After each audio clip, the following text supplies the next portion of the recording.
એક મહત્વના સમાચાર મળી રહ્યા છે તેના પર નજર કરીશું। એક મહત્વના સમાચાર, રથયાત્રાને મંદિર બહાર મંજૂરી ન મળતા મહંત દિલીપદાસજીએ આખરે વેદના વ્યક્ત કરી છે।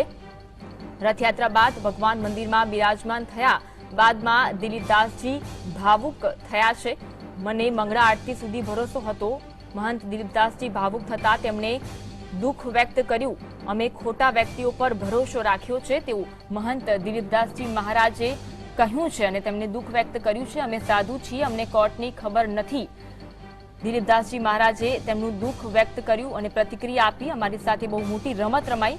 રથયાત્રાને મંજૂરી ન મળવા પર દિલીપદાસજીએ તેમની વેદના વ્યક્ત કરી છે। હું કર્ણાવતીના ભક્તોને દિલગીરી વ્યક્ત કરું છું તેમ દિલીપદાસજી મહારાજે કહ્યું છે। રથયાત્રાને મંદિર બહાર આમાં મંજૂરી ન મળતા મહંત દિલીપદાસજીએ આખરે તેમની વેદના વ્યક્ત કરી હતી અને દુઃખ વ્યક્ત કર્યું હતું। દુઃખ વ્યક્ત કરતા તેઓ ભાવુક થયા।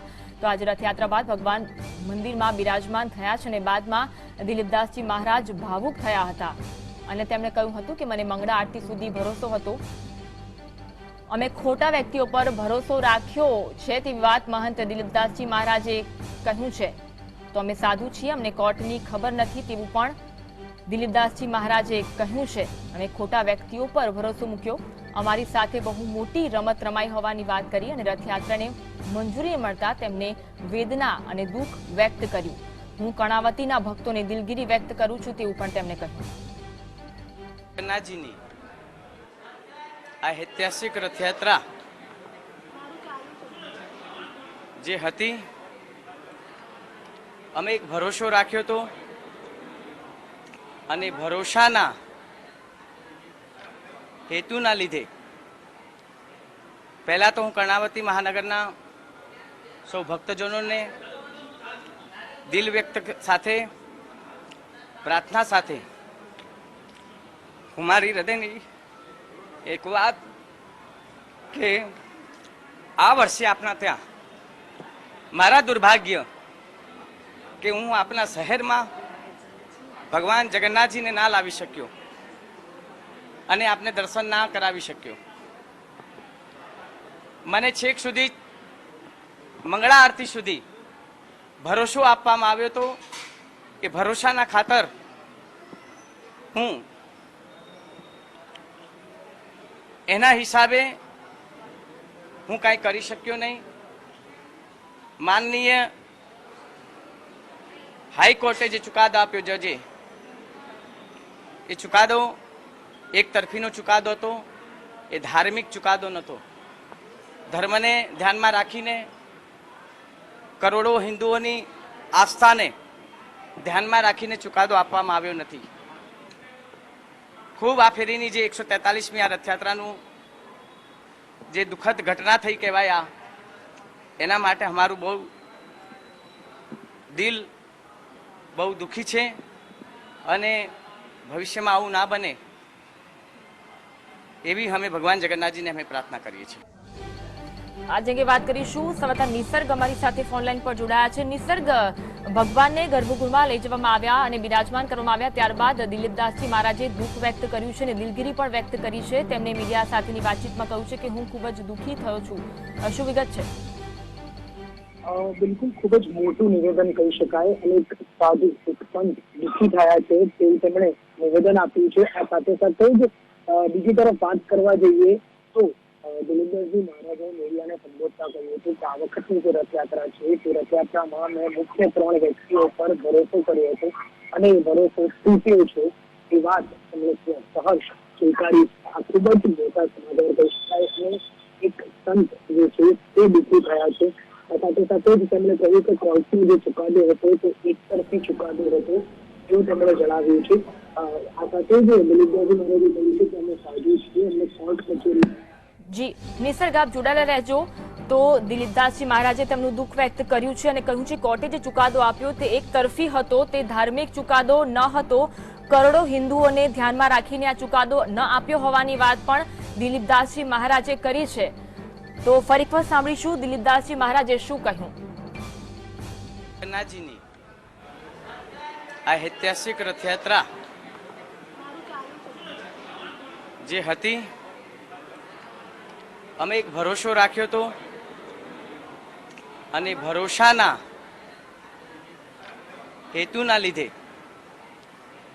પહેલા તો હું કર્ણાવતી મહાનગરના સૌ ભક્તજનોને દિલ વ્યક્ત સાથે પ્રાર્થના સાથે હું મારી હૃદયની એક વાત કે આ વર્ષે આપણા ત્યાં મારા દુર્ભાગ્ય કે હું આપણા શહેરમાં ભગવાન જગન્નાથજીને ના લાવી શક્યો અને આપને દર્શન ના કરાવી શક્યો. મને છેક સુધી મંગળા આરતી સુધી ભરોસો આપવામાં આવ્યો હતો કે ભરોસાના ખાતર હું એના હિસાબે હું કાંઈ કરી શક્યો નહીં. માનનીય હાઈકોર્ટે જે ચુકાદો આપ્યો જજે, એ ચુકાદો એક તરફીનો ચુકાદો હતો. એ ધાર્મિક ચુકાદો નહોતો. ધર્મને ધ્યાનમાં રાખીને, કરોડો હિન્દુઓની આસ્થાને ધ્યાનમાં રાખીને ચુકાદો આપવામાં આવ્યો નથી. ખૂબ આ ફેરીની જે 143મી આ રથયાત્રાનું જે દુઃખદ ઘટના થઈ કહેવાય, એના માટે અમારું બહુ દિલ બહુ દુઃખી છે અને ભવિષ્યમાં આવું ના બને એવી અમે ભગવાન જગન્નાથજીને અમે પ્રાર્થના કરીએ છીએ. આજ અંગે વાત કરીશું. સંવાદદાતા નિસર્ગ અમારી સાથે મંદિરથી લાઈવ જોડાયા છે. નિસર્ગ, દિલીપદાસજી મહારાજની જે શબ્દોમાં દુઃખ હતું તેવું જ તેમની આંખોમાં પણ દુઃખ જોવા મળતું હતું. આપ ત્યાં ઉપસ્થિત હતા. કોને અનુલક્ષીને આ વેદના તેમણે પ્રગટ કરી?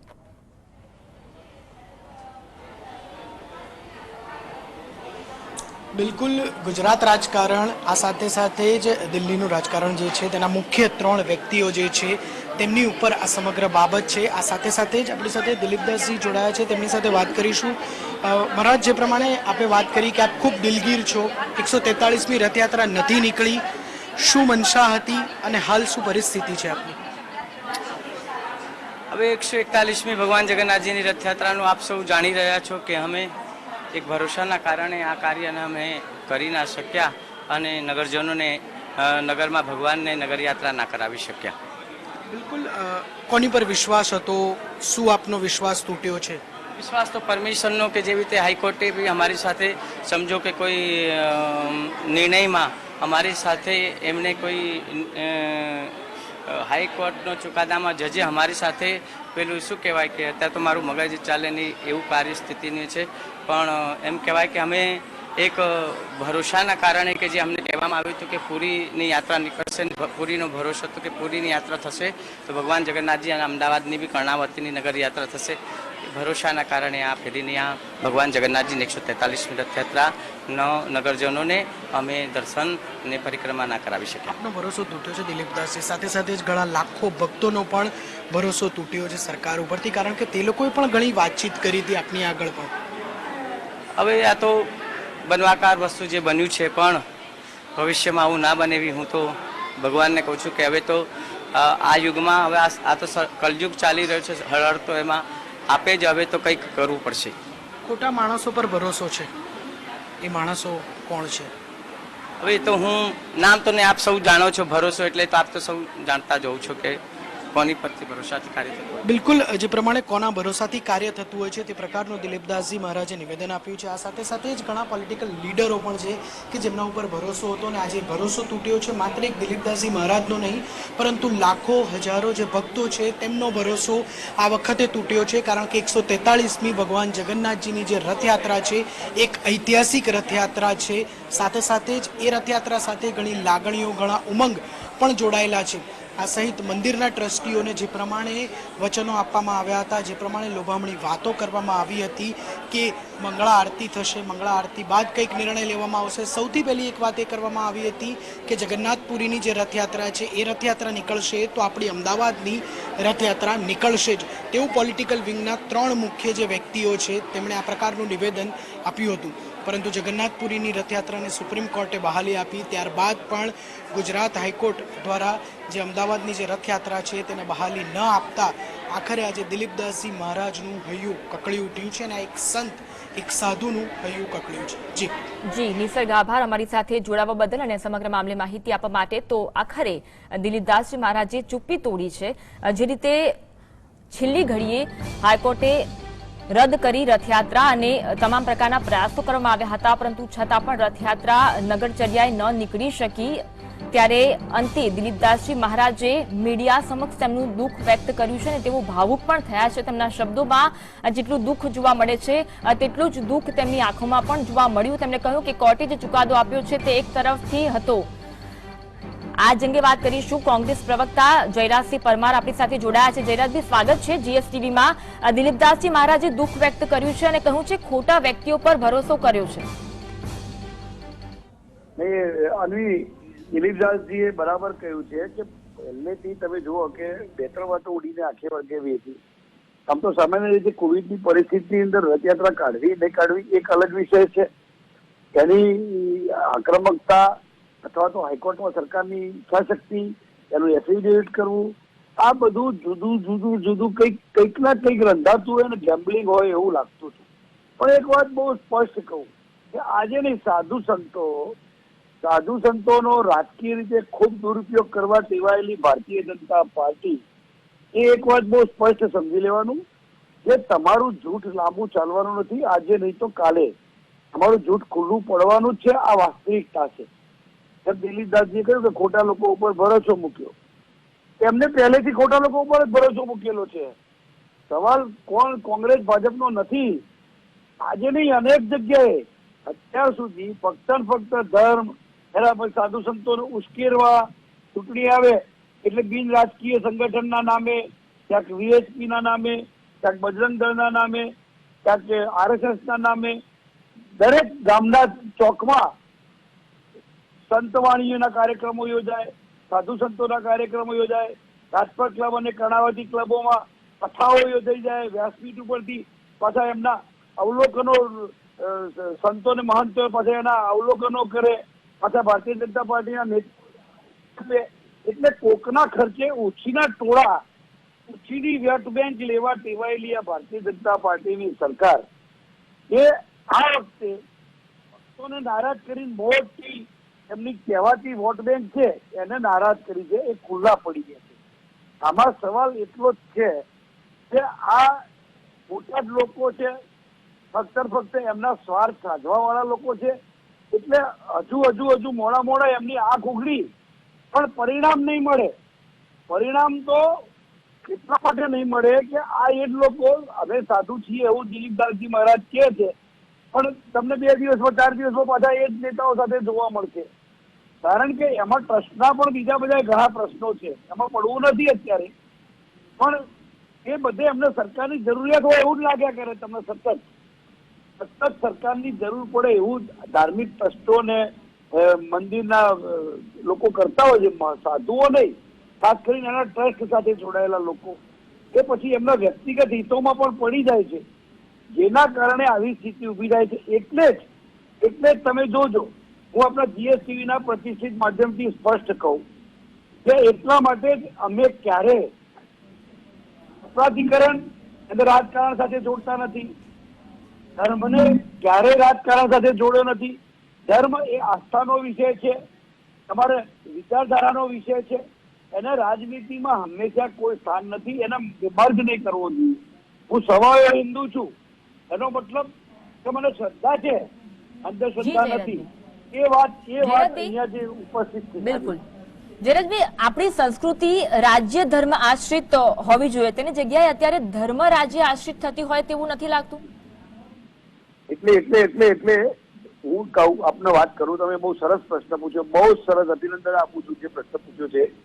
એટલા માટે કે અત્યાર સુધી ભૂતકાળમાં મહાત્મા ગાંધીથી લઈ છેક ઇન્દિરાજી, રાજીવ ગાંધી સુધી સમજો જેટલા વડાપ્રધાનો થયા એ કોંગ્રેસના, અને એમાં વાજપેયીજી પણ આવી ગયા, એ ભાજપના હતા. મારી વાત એટલી છે કે વાજપેયીજી સુધી મૂલ્યનિષ્ઠ રાજકારણની વેલ્યુ હતી. એટલે વેલ્યુ છે તો તમારો બેઝ છે. અત્યારે આખી આ મંડળીએ, અમિતભાઈ અને નરેન્દ્રભાઈની આખી મંડળીએ બેઝ વેલ્યુ પોલિટિક્સ કરી દીધું છે. જે સંત પ્રતિષ્ઠા હોય, જે સંતના ચેલા વધારે હોય, જે સંતના ફોલોઅર વધારે હોય, એમના અનુયાયીઓ વધારે હોય, એમની પાસે જવાનું. એમને ખબર પડે કે અહીંથી ચૂંટણીમાં માલ નીકળે એવો નથી, અહીંયા વોટ બેંક નાની છે, એટલે એ પછી બાવા થઈ જાય છે. અને ગમે તેવો વ્યભિચારી બાવો હોય તો પણ જો એની પાસે વોટ બેંક મોટી હોય તો એ પછી શિવા સુધી જવાની તૈયારી હોય છે. આ બધાની તમે જોયેલું છે. સિદ્ધપુરના સરસ્વતી નદીના કિનારે મેરા શિવા મિલ ગયા, મેરા શિવા મિલ ગયા, આખી દુનિયાએ જોયું જ છે. એટલે એ જ આશારામ ચૂંટણી આવે એટલે રામ રામ રામ, બાકીના દિવસે પછી આશારામ. આ સૂત્ર જે ભારતીય જનતા પાર્ટીનું છે એ એટલે છેતરાયા છે. મેં અમારા અવલોકનો એટલા માટે કહ્યા કે રથયાત્રા માત્ર નિમિત્ત છે. દિલીપદાસજી બહુ પવિત્ર સંત છે, પ્રતિષ્ઠિત સંત છે. તમને દેખાવે જ તમને ખ્યાલ આવી જાય કે સામાન્ય રીતે જેન્યુન જે સંત કેવા હોવા જોઈએ. કારણ કે સમાજને સુધારે એ સંત છે, બગાડે એ તો બાવા ગણાય. એટલે હું કોઈ બાવા સમાજની ટીકા કરવાની વાત નથી કરતો, પણ જે સમાજને સુધારે એને લોકો સંત કહેતા હોય છે. એટલે દિલીપદાસજીને તમે જુઓ તો તમને પવિત્ર વ્યક્તિ જ લાગે, એનો આત્મા જ પવિત્ર લાગે. એ વ્યક્તિએ બિચારા નિખાલસતાપૂર્વક સાચું કહ્યું છે કે અમે છેતરાઈ ગયા, અમે જેની ઉપર ભરોસો મૂક્યો હતો એમાં ખોટા પડ્યા. અને બીજું જી જયરાજસિંહ, 30 દિવસમાં અરજી આપી હતી. જી આભાર અમારી સાથે જોડાવા બદલ અને આ અંગે વાત કરવા માટે. તો દિલીપદાસજી મહારાજે તેમનું દુઃખ વ્યક્ત કર્યું છે અને તેમણે કહ્યું છે કે મેં ખોટા વ્યક્તિઓ પર ભરોસો કર્યો છે. કરોડો હિન્દુઓનું ને ધ્યાનમાં રાખીને આ ચુકાદો ન અપાયા હોવાની પણ વાત તેમણે મીડિયા સમક્ષ કરી છે. ઉલ્લેખનીય છે કે હાઈકોર્ટે છેલ્લી ઘડીએ પણ રથયાત્રા નગરચર્યા ન નીકળે તે અંગેની વાત કરી અને હાઈકોર્ટે જે નિર્ણય જાહેર કર્યો તેનાથી દુઃખ વ્યક્ત કર્યું છે દિલીપદાસજી મહારાજ અને તેઓ મીડિયા સમક્ષ ભાવુક થયા છે.